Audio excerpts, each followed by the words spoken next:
तो गाइस, तो फिर से मैं पिछले वीडियो में मैं ईदगाह के बारे में बताया था। ईदगाह का 5 क्वेश्चन सिर्फ दिया था और कहा था कि इसमें से कोई एक्स्ट्रा क्वेश्चन नहीं आएगा। फिर मैं बालगुन भगत को लेकर आया हूँ, जो कि आपके किसले का तीसरा चैप्टर है, और उसमें से मैं 4 प्रश्न लिखा हूँ। इस 4 प्रश्न में से 5वां कोई प्रश्न ही नहीं आएगा, और है भी नहीं। मैं जैसा बता रहा हूँ बस वैसा सुनिए और समझिए, आराम से आपका नंबर 90 प्लस करेगा। तो क्या है, पहले चैप्टर का नाम है बालगोविंद भगत। ये क्वेश्चन का ये जो लिखने वाला है लेखक, इसका नाम याद रखना जरूरी है। बालगोविंद भगत को लिखने वाला राम वृक्ष बेनीपुरी जी है। राम वृक्ष बेनीपुरी, बालगोविंद भगत का लिखने वाला राम वृक्ष बेनीपुरी। अब पहला क्वेश्चन है कि बालगोविंद भगत कौन था। सबसे पहले बालगोविंद भगत कौन था, तो हम ऐसे कह सकते हैं कि बालगोविंद भगत एक अपने बेटा और पुतोहू वाले एक गृहस्थ था। बालगोविंद भगत एक बेटा पुतोहू वाले एक गृहस्थ था, जिसका कि आचरण साधु जैसा था। जिसका कि आचरण साधु जैसा था, आप जोड़ कर लिख सकते हैं। वो गोरे चिट्टे व्यक्ति थे, ज़्यादा लंबे भी नहीं थे, ज़्यादा नाटे भी नहीं थे।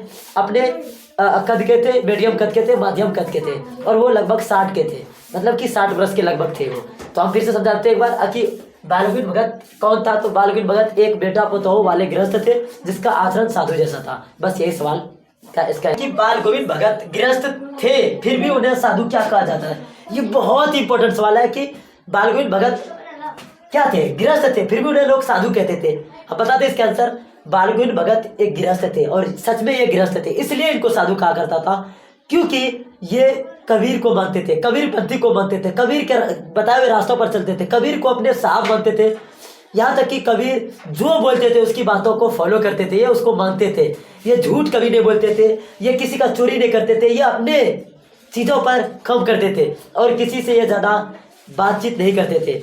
यहाँ तक कि इसके खेतों में जो भी चीज़ होता था उसे वो उपजा करके अपने सर पर लाद कर आता था, और ला करके सबसे पहले उसके घर से 4 कोस दूर था उस कबीर पंथी का घर, जो वहाँ जा करके पहले उसे जा करके देता था। उसके बाद वहाँ से जो भी भेंट मिलता था, जो भी उसके लिए प्रसाद मिलता था, वो ला करके अपना गुजर बसर करता था। इसीलिए उन्हें साधु कहा जाता था, गृहस्थ रहते हुए भी। फिर से मैं समझाता हूँ, बालगोविंद भगत को गृहस्थ थे, फिर भी उन्हें साधु इसलिए कहा जाता था क्योंकि वो कबीर के बातों पर चलते थे, वो कबीर के बताए हुए रास्तों पर चलते थे, वो कबीर के तरह चलने का प्रयास करते थे, वो कबीर के तरह झूठ नहीं बोलते थे, वो किसी से ज़्यादा बात नहीं करते थे, और उसके खेत में जो भी होता था वो अपने सर पर लाद करके घर लाते थे। उसके बाद 4 कोस दूर उसके घरों से कबीर पंथी का घर था, वहाँ पर जा करके वो पहुँचाते थे, और उससे जो भी भेंट मिलता था वो आकर के उसी से जीवन यापन करते थे। इसीलिए उसको गृहस्थ रहते हुए भी साधु कहा जाता था। भगत ने अपने बेटे के मृत्यु पर अपनी भावनाएं किस तरह व्यक्त की। आपको पता होगा, ये कहानी पढ़े होंगे तो पता होगा कि उसका बेटा मर गया था। तो बोला मर गया था, तो उसने भगत ने कैसे अपना स्थिति कैसी वो बताई, कैसे जताई, तो उसके बारे में बात करेंगे। कि जैसे उसका बेटा मर गया तो उन्होंने आंगन में ला करके एक चटाई पर सुला दिया, मतलब कि लिटा दिया, उसी पर रख दिया उस शव को, उस लाश को। उसके बाद उसको सफ़ेद कपड़ा से ढक दिया, और उसके सिर होने, मतलब कि सिर के पास जा करके बहुत जोर जोर से गीत गाते जा रहा था, क्योंकि वो कबीरपंथी थे, कबीर के बातों पर चलते थे, कबीरों का गीत गाते रहते एकदम पूरा भाव विभोर हो गया था। और उसने बार बार कहता था कि अपना प्रेमिका से जाकर मिला तो क्यों नहीं खुश होगा, मरने का तो कोई बात नहीं। उसने खुशी का माहौल बना दिया था पूरा। उसने कहता था आत्मा अब प्रेमिका के पास चले गया है, इसीलिए हमें खुशी मनानी चाहिए, ना कि दुख। और इस प्रकार से ऐसे अपना स्थिति को व्यक्त किए। फिर से मैं समझा देता हूँ कि भगत ने अपने बेटे के मृत्यु पर अपनी भावनाएं किस तरह जताई।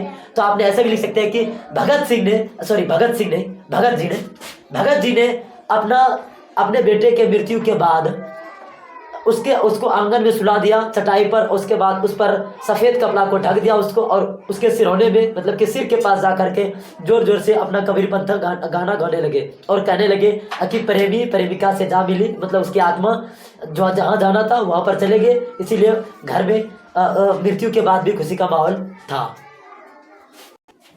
कि पुत्र वधू द्वारा पुत्र की मुख अग्नि दिलवाना भगत के व्यक्तित्व कि किस विशेषता को दर्शाता है। सबसे पहले बताएंगे कि इसका आंसर कि हिंदू धर्म में किसी भी पुत्री से मुख अग्नि दिलवाना ये किसी बेटी या पुत्री का काम नहीं है, ये दिलवाना ही नहीं चाहिए। लेकिन भगत जी ने, बालगोविंद भगत ने क्या किया, उसके बेटे के मृत्यु पर उसने अपने पुतोहू, मतलब कि पुतोहू से मुख अग्नि दिलवाया।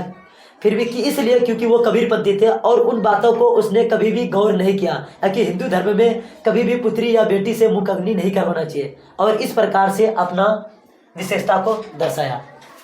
तो शायद कि मैं फिर से एक बार बता, तो शायद कि थोड़ा सा समझ में ना आया हो कि पुत्र वधू द्वारा पुत्र की मुख अग्नि दिलवाना भगत के व्यक्तित्व के किस विशेषता को दर्शाता है।